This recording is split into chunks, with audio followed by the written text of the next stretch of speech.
17절까지 말씀 저와 여러분이 한 절씩 교독하도록 하겠습니다. 그러므로 형제들아 우리가 빚진 자로 돼 육신에게 져서 육신대로 살 것이 아니니라.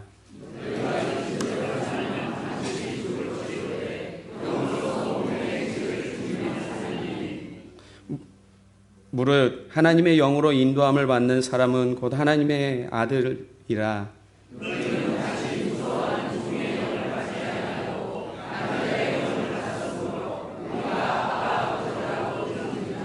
성령이 친히 우리의 영과 더불어 우리가 하나님의 자녀인 것을 증언하시나니 자녀이면 또한 상속자하고 하나님의 상속자여 그리스도와 함께한 상속자니 우리가 그와 함께 영광을 받기 위하여 고난도 함께 받아야 할 것이니라. 아멘. 아버지 하나님 은혜를 감사를 드립니다. 오늘 이 시간 말씀 앞에 섭니다. 하나님 우리의 마음의 눈을 열어주시사 하나님의 말씀을 보게 하시고 우리의 영적인 길을 열어주시사 하나님의 말씀을 들을 수 있게 하여 주시길 원합니다. 그리고 말씀 앞에 서게 하셔서 결단하게 하시고 날마다 하나님의 뜻을 따라 믿음의 삶을 살아가는 하나님의 자녀들 될 수 있도록 인도하여 주시옵소서. 감사를 드리며 예수님 이름으로 기도드리옵나이다. 아멘. 최근 미국의 경제 침체로 자국민이 많은 피해를 입었다라는 소식 들어보셨을 것입니다. 많은 실업자들이 생겼고요. 그들의 삶에 어려움이 찾아왔습니다. 가장 커다란 어려움 중에 하나는 살던 집을 잃어버린 것입니다. 일자리를 잃게 되자 그동안 지불했던 집값을 내지 못하게 되고 그 결과 집을 잃어버리는 일들이 벌어졌습니다. 지금도 이때 집을 잃어버린 가정들이 차를 타고 이곳저곳 옮겨 다니면서 떠돌이 신세를, 그러한 떠돌이 생활을 하고 있음을 알게 됩니다. 누구도 자신에게 이러한 일이 일어날 것이라고 예상하지 못했습니다. 갚지 못한 빚 때문에 고통당하는 일이 생기게 된 것입니다. 이 땅에 빚진 자로 산다라는 것이 갖는 부담감입니다. 다 갚기 전까지 늘 이 상황에 쫓겨 살 수밖에 없게 됩니다. 오늘 말씀에서도 빚진 자에 대한 이야기를 하고 있습니다. 12절 말씀에 그러므로 형제들아 우리가 빚진 자로 돼. 바울은 빚진 자들을 지금 형제라고 부르고 있습니다. 그렇다면 이들은 믿음 안에 있는 성도들입니다. 자신을 포함해서 모두가 빚을 졌다라고 이야기합니다. 과연 이들은 누구에게 빚진 사람들입니까? 바로 하나님께 빚진 자들입니다. 11절 말씀에 예수를 죽은 자 가운데서 살리신 이의 영이 너희 안에 거하시면 그리스도 예수를 죽은 자 가운데서 살리신 이가 너희 안에 거하시는 그의 영으로 말미암아 너희 죽을 몸도 살리시리라. 죄의 싹은 사망이기에 세상의 사람들처럼 이들도 죽을 수밖에 없었습니다. 그러나 하나님이 이들을 살리셨습니다. 특별히 그들 안에 성령을 주시고 생명을 얻도록 하셨습니다. 바울은 이러한 사람들을 가리켜서 오늘 빚진 자들이라고 표현합니다. 단순히 물질적인 것이나 세상에 속한 빚이 아니라 생명에 관하여서 빚을 졌다라고 이야기합니다. 그것도 영원한 생명에 대해서 말이죠. 세상에서 진 빚은 갚으면 해결이 됩니다. 만약 더 이상 구할 수 없는 것이라면 그것에 해당되는 값을 지불하면 됩니다. 그러나 생명에 대한 빚은 다릅니다. 한 번밖에 살 수 없는 인간은 생명을 생명으로 갚을 능력이 없기 때문입니다. 억지를 부려가면서 갚겠다라고 한다면 그것은 곧 죽음을 의미합니다. 그런데 우리가 빚진 생명에는 특징이 있습니다. 이 생명은 영원하시고 죄가 없으신 독생자 예수의 생명입니다.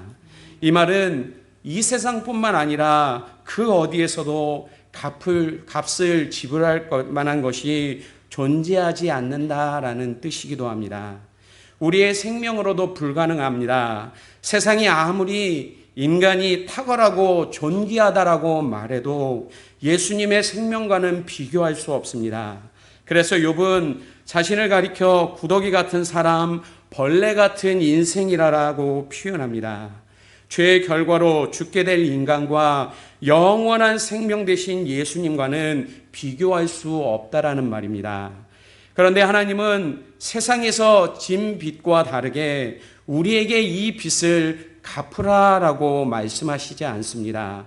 대신 그 안에서 얻는 참된 유익을 누리라라고 말하고 있습니다. 이것이 성도가 하나님께 진 빚의 내용입니다. 그렇다면 오늘 말씀은 이런 은혜를 받은 자들의 삶이 구체적으로 어떠한 것인지를 알려주고 있습니다. 게다가 하나님은 성도가 그 안에서 머무는 인생이 되기를 바라시고 계십니다. 바라기는 오늘 말씀을 듣는 우리에게 깨달음을 주셔서 이러한 삶을 살아갈 수 있기를 소원합니다. 먼저 성도의 현재의 삶은 육신에게 져서 사는 자들이 아닙니다. 12절 말씀을 다시 보면 우리가 빚진 자로 돼 육신에게 져서 육신대로 살 것이 아니니라 라고 사도 바울은 이야기합니다. 육신에게 져서 사는 것은 빚진 자의 삶이 아니다라고 말씀하십니다. 성경을 읽다 보면 종종 성도를 가리키는 말들이 나옵니다. 예를 들면 종, 군사, 그리고 오늘 우리가 읽은 말씀처럼 빚진 자라는 표현들입니다. 물론 이 표현들 안에는 행하는 일에 있어 조금의 차이가 있습니다. 그러나 이들에게는 공통점이 있습니다. 누군가에게 속해 있다라는 것과 맡겨진 임무가 있다라는 점입니다. 종은 주인에게 속해서 그의 뜻을 따라 섬깁니다. 군사는 왕에게 속한 자로 주어진 자리를 지키게 됩니다. 이것을 위해 때로는 목숨을 걸고 싸우거나 방어하는 일을 합니다. 빚진 자는 돈을 갚기 전까지는 빌린 자에게 묶여서 채무에 대한 의무를 감당하게 됩니다. 그런데 이들은 자신에게 주어진 일을 바르게 행하기 위해 반드시 알아야 할 것이 있습니다. 바로 자신이 지금 처하고 있는 상황과 환경입니다. 이것을 제대로 파악해야만 적절한 행동 가운데서 맡겨진 일을 할 수 있기 때문입니다. 하나님께 빚진 자들의 삶도 마찬가지입니다. 그런데 바울은 빚진 자의 처한 환경에 대해서 말합니다. 육신에게 져서 육신대로 살 것이 아니다. 보통 육신을 뜻하는 헬라어 사르크스는 몸, 육체를 나타냅니다. 그런데 본문에서 이 단어는 좀 더 구체적인 의미를 담고 있습니다. 바울이 말하는 육신이란 죄 안에 묶여있는 삶을 의미합니다. 이것은 성도들이 살고 있는 환경에 이러한 요소들이 많다라는 뜻이기도 합니다. 그래서 육신에게 져서 사는 삶은 성도의 삶이 아니다라고 말하고 있는 것입니다. 왜냐하면 성도는 예수님의 보혈의 피로 죄에서 자유함을 얻었기 때문입니다. 그렇다면 육신에 속한 자들의 모습은 어떤 것입니까? 시편 53편 말씀을 보면 이들이 가진 특징을 잘 말해주는데요. 우선 그들 안에는 하나님이 없습니다. 시편 53편 1절에 어리석은 자는 그의 마음에 이르기를 하나님이 없다 하도다. 그들은 부패하며 가증한 악을 행하며 선을 행하는 자가 없도다라고 말씀합니다. 또한 그들 안에는 하나님이 없기에 자기의 의지대로 살아가게 됩니다. 시편 53편 3절 말씀에 각기 물러가 함께 더러운 자가 되고 선을 행하는 자가 없으니 한 사람도 없도다라고 말씀합니다. 이것이 육신에 속한 자들의 삶입니다. 그런데 그들은 여기에서 멈추지 않습니다. 최종적으로 하나님을 대적합니다. 로마서 1장 21절에 하나님을 알되 하나님을 영화롭게도 아니하며 감사하지도 아니하고 오히려 그의 생각이 허망하여지며 미련한 마음이 어두워졌나니 이것이 육신에 속한 자들의 모습입니다. 바울은 이런 자들이 하나님께 생명의 빚을 진 자가 아니다라고 단언합니다. 오히려 13절에 육신대로 살면 반드시 죽는 죽음을 향해 가는 자들이라고 말하고 있습니다. 이것은 단순히 수명이 다해 찾아오는 죽음이 아닙니다. 죄에 묶여 육신의 삶을 살았기에 하나님의 진노의 심판을 받게 된다라는 뜻입니다. 철저히 하나님을 무시했고 죄 아래 살았기에 겪게 되는 하나님의 심판입니다. 대신 바울은 하나님께 빚진 자들을 향해 말합니다. 영으로서 몸의 행실을 죽이면 살리라고요. 영으로서 몸의 행실을 죽이면 산다라고 우리에게 말하고 있습니다. 여러분의 삶은 지금 어떠하십니까? 육신에게 져서 육신의 삶을 살고 계십니까? 갚을 수 없는 은혜를 받았는데도 하나님을 인정하지 않는 삶에 머물고 계십니까? 그래서 은혜를 경험하지 못한 채 지쳐 넘어져 있지는 않으십니까? 이것은 하나님께 빚진 자 성도의 삶이 아닌 것입니다. 한 가지 가정을 해보겠습니다. 어느 날 나에게 특별한 능력이 생겼습니다. 하늘을 나는 능력입니다. 상상을 해보십시오.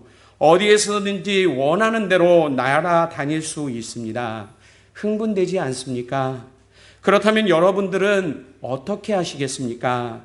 걷는 게 건강에 좋으니까 나는 걸을 거야 하시면서 날마다 걷겠습니까? 차가 많아 길이 막히는데도 나는 자동차가 편해 라고 하면서 주차장에 있는 차를 꺼내시겠습니까? 이렇게 말한다면 자신에게 있는 능력이 무엇인지 모르는 것입니다. 또한 사용할 줄 모르는 사람입니다. 바울은 지금 빚진 자에게 능력이 있다라고 하는데요. 어떠한 능력인지를 보십시오.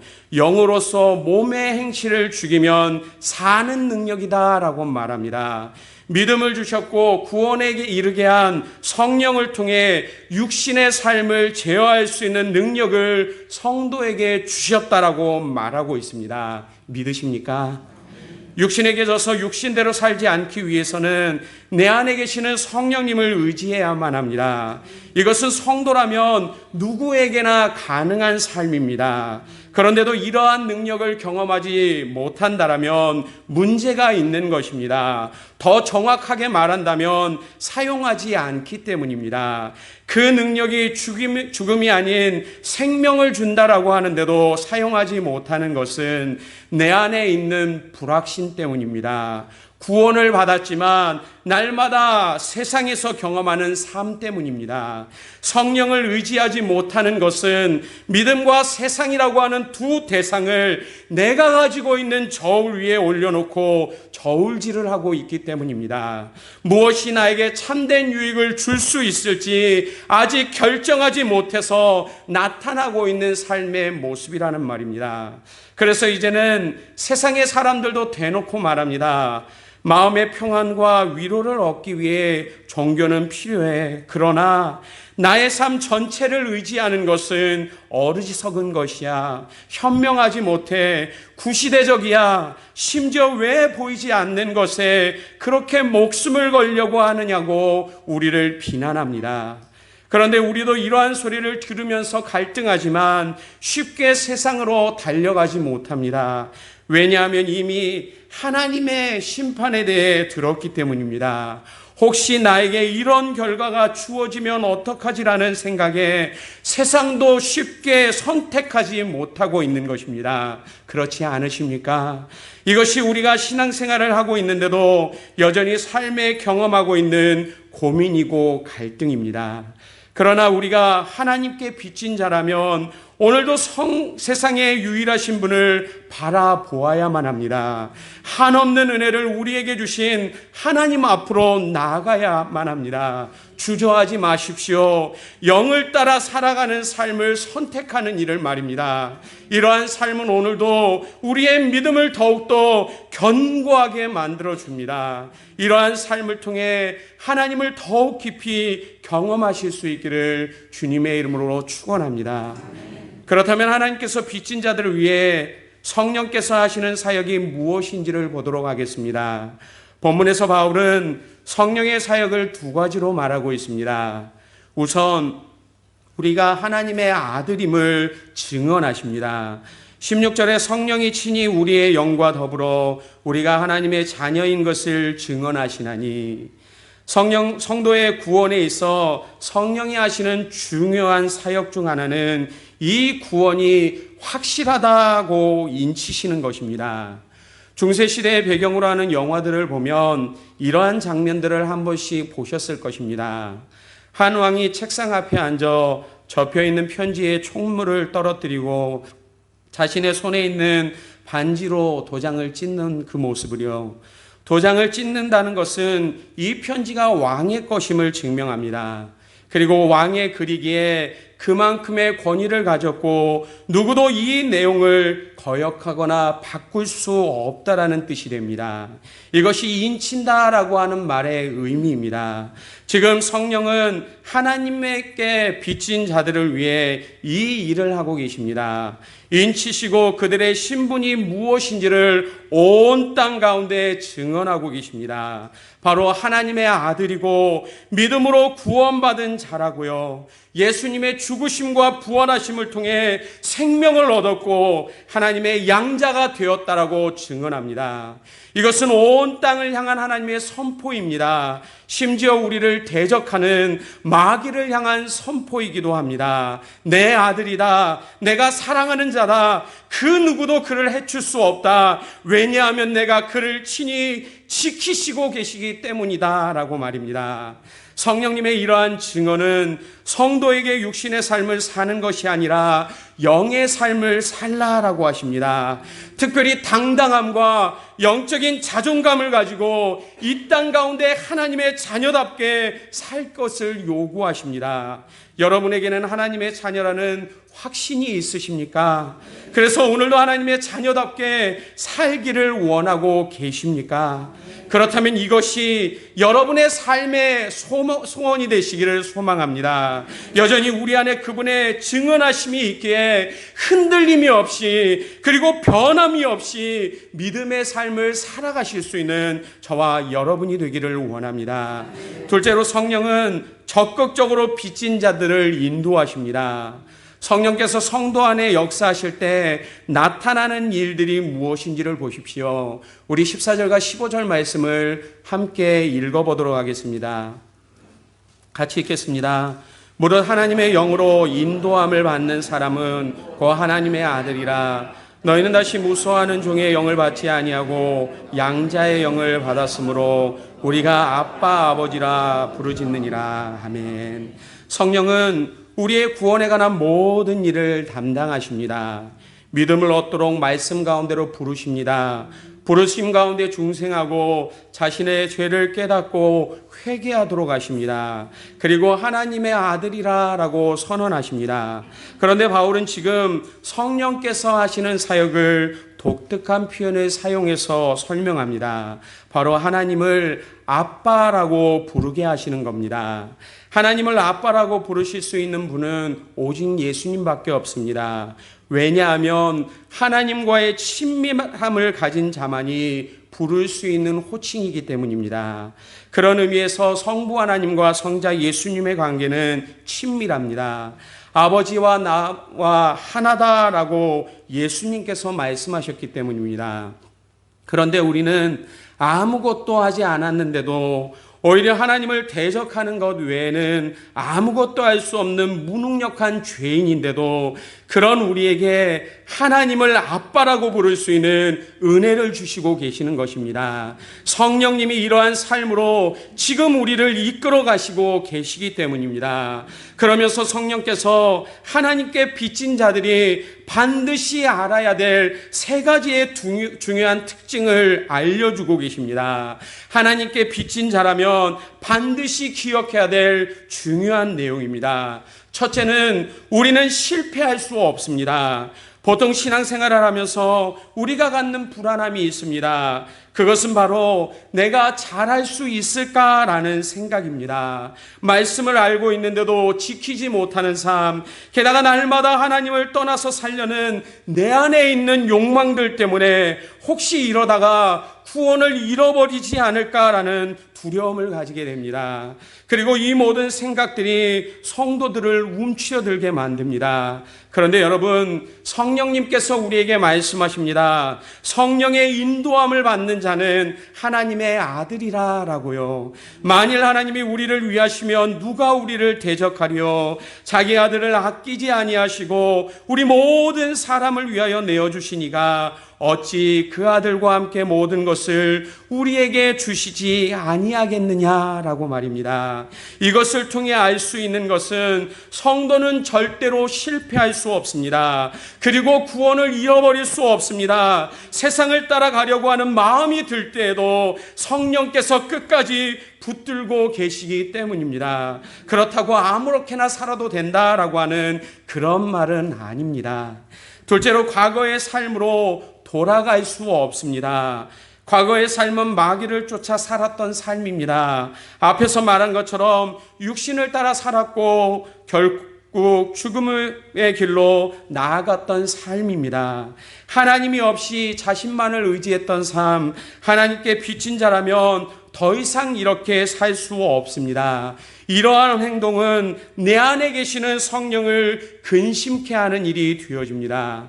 물론 마귀는 자신의 먹잇감을 순순히 놓아주려 하지 않습니다. 끝까지 물고 놓지 않으려고 합니다. 날마다 하나님께서 멀어지도록 쉴 새 없이 크고 작은 유혹들을 우리 앞에 던져놓습니다. 이런 유혹 때문에 우리는 흔들리기도 합니다. 넘어져서 끝이 보이지 않는 절망의 자리로 떨어지기도 합니다. 그러나 성도는 과거의 삶으로 돌아갈 수 없습니다. 이것이 하나님께 빚진 자의 삶입니다. 게다가 성령께서도 그렇게 내버려 두지 않으십니다. 이와 같이 성령도 우리의 연약함을 도우시나니 오직 성령이 말할 수 없는 탄식으로 우리를 위하여 친히 간구하시느니라. 내가 확신하노니 사망이나 생명이나 천사들이나 권세자들이나 현재일이나 장래일이나 능력이나 높음이나 깊음이나 다른 어떠한 피조물이라도 우리를 우리 주 그리스도 예수 안에 있는 하나님의 사랑에서 끊을 수 없느니라. 믿으십니까? 여전히 이러한 사실을 모를 채 과거의 삶 속에 있다면 그것은 한 번도 구원의 은혜를 경험하지 못한 불신자들입니다. 개가 그 토하였던 것에 돌아가고 돼지가 씻었다가 더러운 구덩이에 도로 눕는 것은 하나님께 빚진 자들에게는 합당한 삶이 아니기 때문입니다. 셋째로, 이제는 아버지의 일을 합니다. 오늘 17절 말씀에 자녀이면 또한 상속자, 곧 하나님의 상속자요 그리스도와 함께한 상속자니 우리가 그와 함께 영광을 받기 위하여 고난도 함께 받아야 할 것이니라. 상속자란 아버지의 모든 소유를 이어받는 사람입니다. 단지 재산만이 아니라 아버지의 모든 일에 관심을 갖고 동참하는 사람입니다. 그는 집안의 모든 일을 자신의 일처럼 관심을 갖습니다. 무엇이 어떻게 돌아가고 있는지, 어떤 일이 발생하고 있는지, 자신이 그 가운데 해야 될 일이 무엇인지에 대한 관심을 말입니다. 그런데 17절 말씀에 그리스도와 함께한 상속자라는 표현은 구체적인 성도의 삶의 방향을 제시해 주고 있습니다. 예수님이 다시 오실 때 우리는 영광을 얻습니다. 그러나 그 전에 그와 함께 고난도 받아야만 합니다. 고난은 바로 믿음의 삶입니다. 하나님의 영을 따라 사는 삶입니다. 그런데 고난이라고 표현합니다. 왜냐하면 세상은 구원자이신 예수님에 대해 듣기를 싫어하기 때문입니다. 게다가 육신의 삶을 살아가는 자들은 언제나 영의 삶을 살아가는 자들을 비난하기 때문입니다. 노아의 경우를 보십시오. 말씀대로 산 위에 방주를 만듭니다. 힘들게 나무를 산 위로 옮겼습니다. 사람들이 산 꼭대기를 바라보면 볼 수 있을 만큼 큰 배를 오랫동안 만들었습니다. 그런데 지켜보던 사람들이 말합니다. 대단하다, 놀랍다, 재능이 탁월하다, 이러한 칭찬의 말이 아니라 미쳤다라는 말뿐이었습니다. 이것이 말씀을 따라 살았던 그에게 들려진 말입니다. 게다가 그가 행하고 있던 모든 일도 비난을 받았습니다. 낙심이 되었을 겁니다. 힘이 빠졌을 겁니다. 그런데도 노아는 방주를 완성시켰습니다. 이것이 우리가 사는 세상의 세상의 비난이기도 합니다. 하나님을 따라가는 성도를 향해 세상이 주는 고난입니다. 그런데 이 고난은 이미 예수님께서 세상에 계실 때 당하셨던 고난이었습니다. 만왕의 왕이셨던 그가 당한 고난이라면 하나님의 영을 따르는 자에게 이러한 고난은 너무나 당연한 것입니다. 절대로 피할 수 없고 피해서도 안 되는 고난입니다. 피한다면 주님을 따르지 않겠다라고 말하는 것이 되어지기 때문입니다. 하지만 이 고난 이후에는 반드시 영광이 있습니다. 우리가 상상할 수 없는 놀라운 계획들이 준비되어져 있습니다. 영원토록 하나님과 함께 자녀로서의 삶을 살게 되기에 오늘도 두려움 없이 믿음을 가지고 이 땅의 삶을 살아야 됨을 저와 여러분들에게 말하여 주고 있습니다. 말씀을 맺도록 하겠습니다. 오늘 말씀은 빚진 자의 말씀에서 빚진 자의 삶을 보았습니다. 하나님의 은혜를 경험한 성도의 삶입니다. 그리고 성령께서 여전히 성도들을 지키시고 인도하여 주심 또한 보았습니다.